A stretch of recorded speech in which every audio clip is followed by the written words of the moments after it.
आज सकाळी दूध काढून झालं की गंगाला बांधलं इकडं चरायला.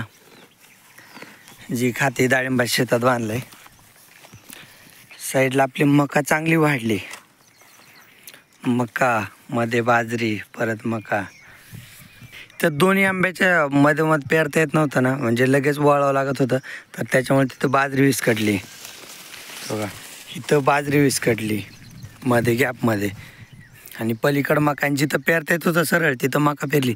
जिथं बियाणं संपलं तिकडं पलीकडं बाजरी पेरली. गवत लय झालं मकात. पण आता मोठी झाली मका. आता खुरपायची पण राहून गेली. इकडं चालवायचं स्वयंपाक. तर ही केली इकडं गाईसाठी भाकर आणि चपाती पण छोटी छोटीच केली. तर इकडं चालू आहे स्वयंपाक. आणि आईला भाजी मेथीची बनवली आईने. आपल्या शेतातली मेथी ना, मी काल रात्री आणीन म्हणलो तर आणलीच नाही. मग आज सकाळी आणली. तर मेथीची भाजी केलेली आईने घरात.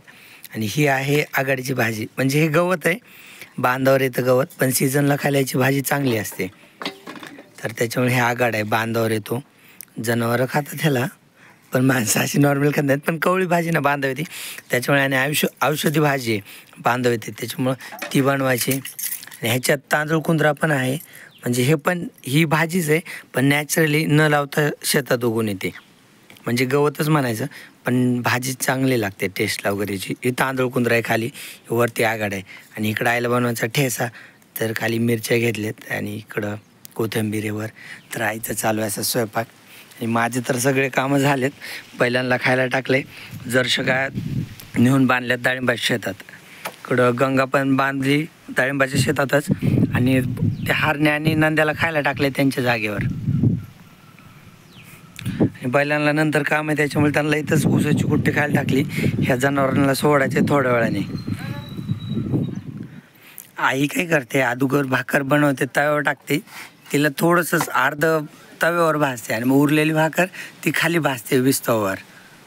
विस्तव जाळं मग दुर्कट लागते, पण विस्तवावर भाजते आई. म्हणजे भाकर कशी कडक होते.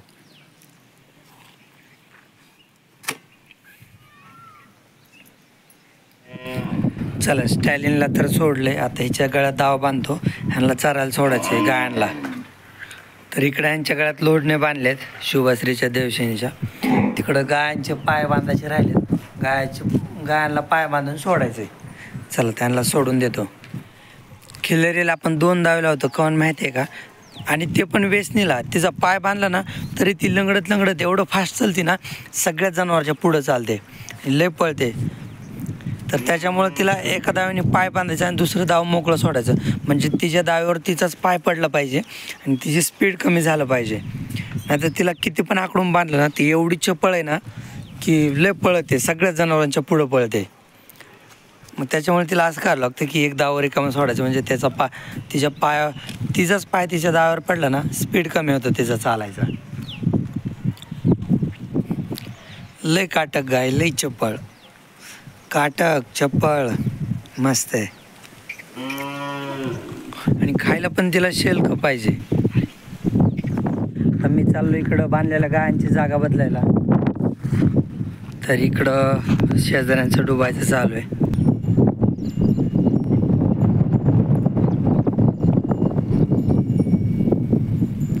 त्यांनी 2 डुबे धरले.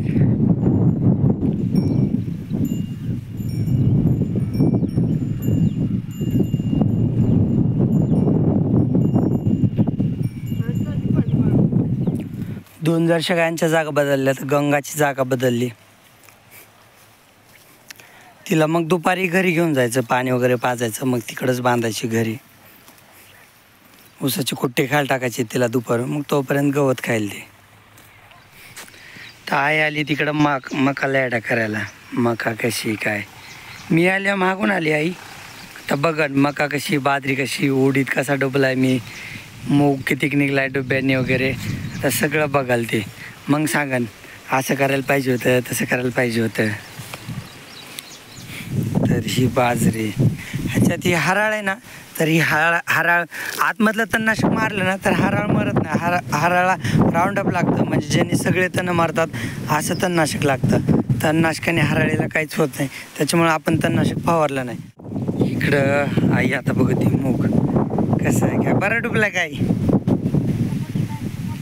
हो थोडं इकडं पडले का पातळ झाला डुब्यान निघलाय ना काही का थोडंसं नुकसान होत असतं डुबा हाणताना बैल इकडे तिकडे चालले ना तर हा मूग निघला एका जागेवर एवढा निघला काल आणि आज तर सुकून पण गेला तर थोडं कुठं नुकसान होत असते पण तेवढं चालायचंच. तेव्हा तिथं जे पडलं होतं ना इथून वर पाडले ती काकरीवरच गेले बैल म्हणजे बरोबर बैलांनी काकरीवरच डुबं घेतलं. माझ्या हातात होतं मग थोडं आधार केलं तरी उपटून नाही निघलं पण घासून तर निघले ह्याचे पानं तर तुटून गेले डबल फुटेले.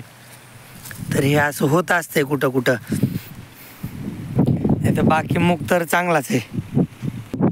मूग हिवाली मटकी आणि मटकीच्या साईडला बघ लईच लहान आहे आणखीन.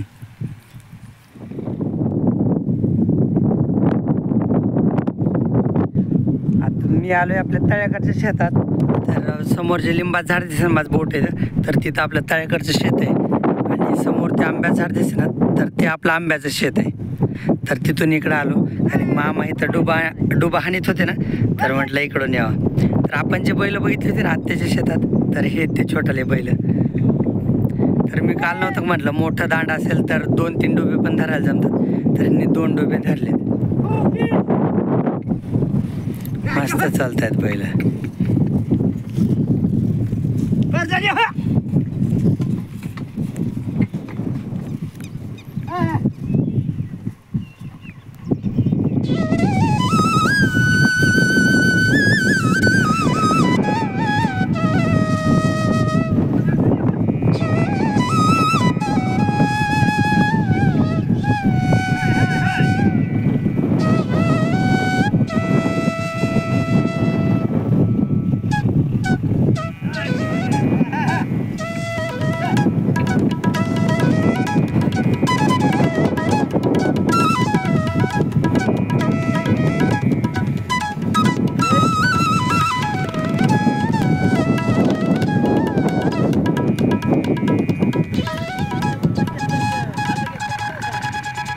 हां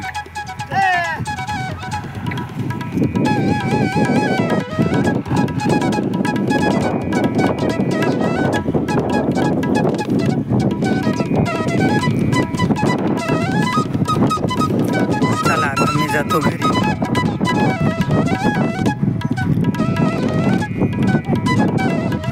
ह्या दांडात आहे ना 3 डुबे पण चालू शकतात. 2 तासात 2 डुबे आहेत ना तर मध्ये 1 डुबं चालू शकतात. त्यांच्याकडे एक तिसरा माणूस नाही ना म्हणजे दाजी ट्रॅक्टरवर गेले त्याच्यामुळं त्यांनी 2 डुबे धरलेत मधली लाईन सोडून.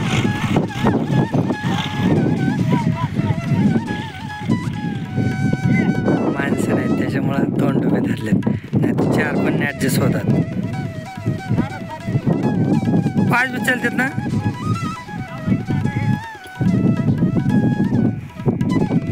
हे 14वी ते दांडे ह्याच्यात 5 डुबे बी चालतात. म्हणजे जशी लेंथ असेल तसे डुबे ॲडजस्ट होतात आणि यांनी 2 डुबे ॲडजस्ट केलेत. माणसं कमी आहेत ना त्याच्यामुळे.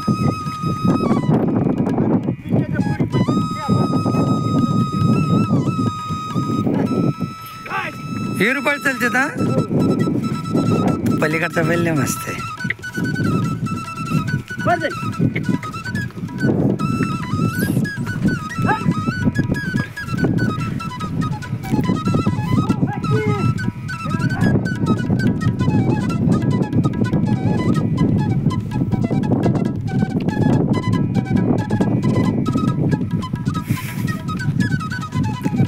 चला जातो आता मी. हो भाजी लक्ष करून घेऊन जा बाप्पू. होते तर चला आता मी जातो घरी. आणि काय होतं ना मी डुबताना स्वतः फोन धरायला कोण नसतं ना त्याच्यामुळे नाही तर हे आता कसं डुबं धरलं वगैरे तर तसं मी पण तसंच डुबं धरतो. पण आता डुबताना कोणी फोन धरायला नसतं मग त्याच्यामुळं मग मी शूट नाही करत मी डुबताना. म्हणून मामाकडे आलो होतो. इथं आलो होतो गायच्या जागा बदलायला आईसोबत होतो उडदात.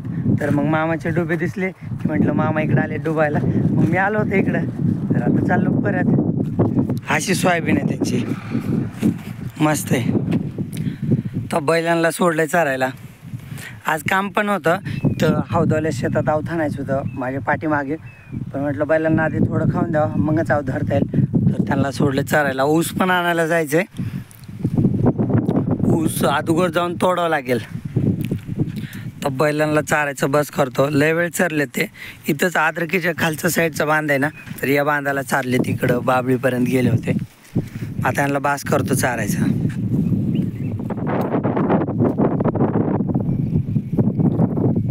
गंगाला इथं बांधले, गवताच्या साईडला इकडच्या झाडाला बांधले. तर ते अगोदर शेंडे खातील लांबचे.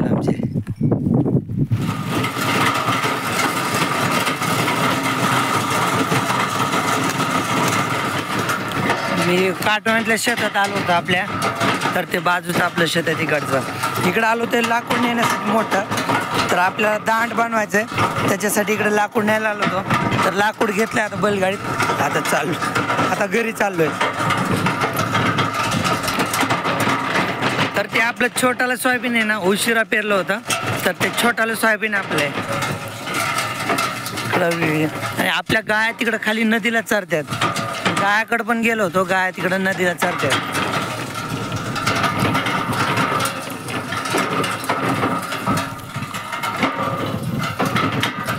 लाकूड ठेवलंय दांड बनवायला. बैलगाडी घेऊन आले ऊसाच्या शेतात. तर ऊस तोडून ठेवला होता थोडासाच. इथं आहे एवढा आणि एवढाच ऊस तोडला होता. तर एवढाच घेऊन जातो. मग उद्या चालायला जास्त तोडता येईल. कारण थोडा वेळ चालू होतो. परत मग पप्पाचा फोन आला की लाकूड टाकायचे गावात दांड बनवायला. मग त्याच्यामुळे मग तसाच गेलो. तर मग पहिले यायला उशीर झाला. तर आता एवढाच ऊस भरतो, होईल गायांना. मग बैलांना उद्याच्याला गवतच चारता येईल 2 टाईम पण. तर बैलांना आणली पाण्यावर. ऊसाची गाडी सोडली घरी. सरजा पाणी पित नाही, चिमण्यात पेला चांगला पाणी. आपले शेजारीने टाकतात खत. तर त्यात 8 वाजेपर्यंत काम करत राहणार इथेच. हा केड आहे ना, तर हा थोडीशी लायटिंग देतो शेवटला. तो घरात आलाय. तर आपण बघू कशी लायटिंग देतोय.